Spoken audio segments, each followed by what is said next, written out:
అనకాపల్లిలో తారలు దిగివచ్చిన వేళ ధరలు దిగివచ్చిన వేళ ఏప్రిల్ 3న శుభప్రదం షాపింగ్ మాల్ ప్రారంభోత్సవ వేడుకకి శుభాహ్వానం.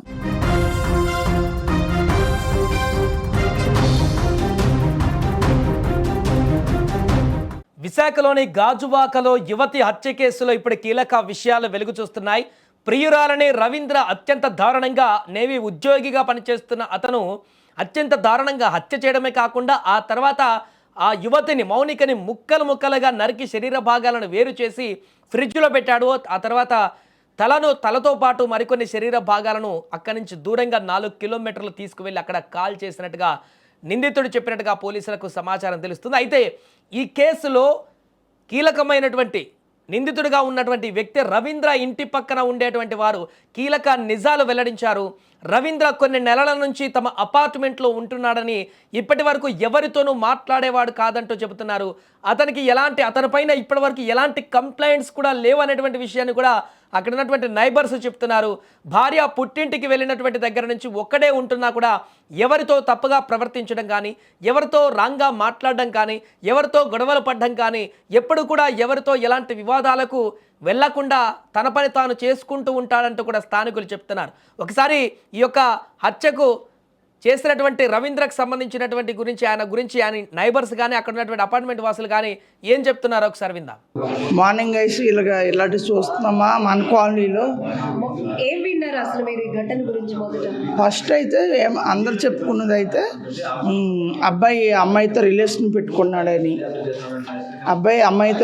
పెట్టుకున్నాడని, అబ్బాయి ఏమో డబ్బులు డిమాండ్ చేస్తుందని చెప్పేసి ఎప్పటి నుంచి అతన్ని ఇబ్బంది పెడుతుందని చెప్పేసి అనుకుంటున్నా అని తెలిసిందే. పోలీస్ స్టేషన్ అతను చెప్పాడంట అలాగని చెప్పేసి. ఆవిడ ఒకళ్ళు డిమాండ్ చేసిన స్టేషన్కి వెళ్ళి కంప్లైంట్ పెట్టుకొని అక్కడ 4 గోడల మధ్య సెటిల్ చేసుకోవడం ఏదో చేసుకోవాలి. మిస్సెస్కి చెప్పాలి, చుట్టాలకు చెప్పాలి. అంతేగాని ఫ్రిడ్జ్లో పెట్టేసి చంపేసి అది చాలా తప్పు కదా. ఈరోజు ఆయన చూసి ఇంకో 10 మంది మనుషులు ఇలాంటి వాళ్ళు ఎవరిని కూడా బయటకు వదలకూడదు మేడం. ఆవిడ కూడా పిల్ల కూడా ఇంక ఇతని దగ్గర రారు.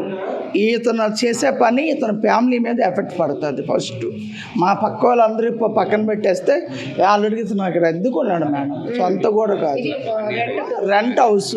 వచ్చి ఎప్పుడో మిలిటరీ నుంచి వచ్చి వెళ్ళిపోయిన ఇతను చేస్తే ఇక్కడ ల్యాబ్ నుంచి వచ్చేసి వెళ్ళిపోతాడు. ఇక్కడ మా కాలనీ అంతా అవమానం కదా, పలానా కాలనీలో ఇలా జరిగిందని అసలు ఊహించలేదు మేడం ఇలా జరుగుతుంది. అయినా ఆ అబ్బాయి అలా చేస్తాడని అసలు ఊహించలేదు. రెండోది నైట్ అంతా ఇంకా నిద్రపోలేదు. ఇంకా అవి ఓపెన్ చేయడానికి కూడా చాలా కష్టపడ్డారు డోర్లు.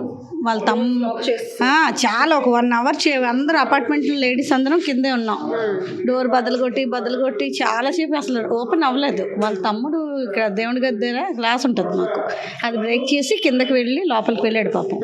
లోపలికి వెళ్ళి అప్పుడు డోర్ ఓపెన్ చేస్తే ఏం లేదు, అంతా క్లీన్గా ఉంది. ఏం లేదు అనుకుని అందరూ హ్యాపీగా ఏదో జోక్ అండి. ఆ తర్వాత పోలీసులు మళ్ళీ సెర్చ్ చేస్తే ఆ బ్రీఫ్ కేసులో హాఫ్ బాడీ ఉండేది అన్నమాట. అది ఇంకా వెంటనే అప్పుడు కన్ఫర్మ్ అయ్యారు. కానీ అసలు ఊహించలేము మేడం, అపార్ట్మెంట్లో ఇలాగా 25 ఫ్యామిలీస్ ఉంటున్నాం. ఎంత ఇబ్బంది అందరికీ. నైట్ నుంచి ఎవరు ఎక్కడికి వెళ్ళట్లేదు, అలాగే ఉన్నారు. బయటకు వెళ్దామంటే ఎవరు ఏం అడుగుతారో తెలియదు ప్రశ్నలు మమ్మల్ని.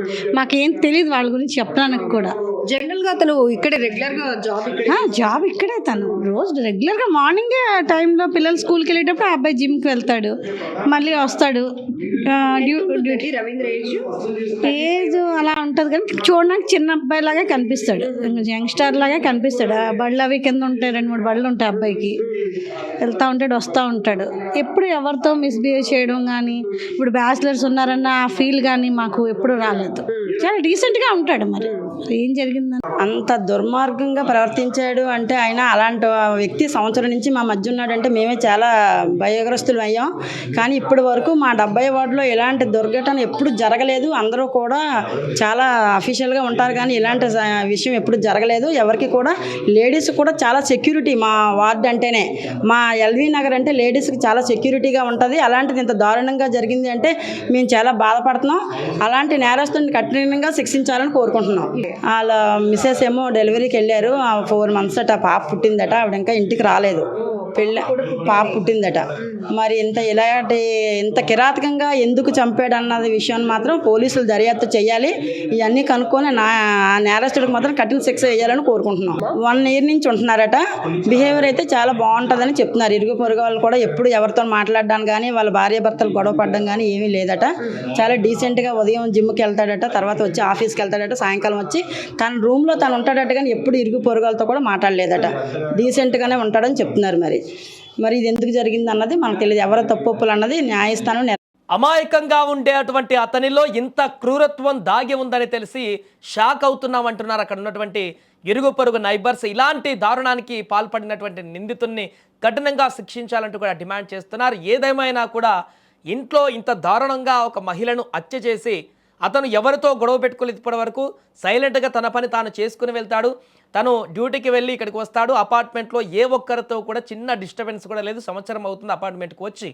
కానీ ఈ యొక్క మౌనిక విషయంలో మాత్రం ఇంత కఠినాత్ముడిగా మారాడు, రాక్షసుడిగా మారాడు. ఆమెని హత్య చేయడమే కాకుండా ముక్కలు ముక్కలుగా శరీర భాగాలను వేరు చేసి ఫ్రిడ్జ్లో పెట్టినటువంటి దుర్మార్గపు ఘటన అయితే అక్కడున్న వారందరినీ కూడా పూర్తిగా భయాందోళనకు గురి చేస్తుంది. ఇలాంటి వ్యక్తి మా పక్కన ఇన్ని రోజులు ఉన్నాడా అనేటువంటి ఒక ఆందోళన కలగజేస్తుంది. ఏదేమైనా అతనికి తగిన శిక్ష పడాలంటూ కూడా అపార్ట్మెంట్లో ఉన్నటువంటి వాసులు కూడా డిమాండ్ చేస్తున్నారు.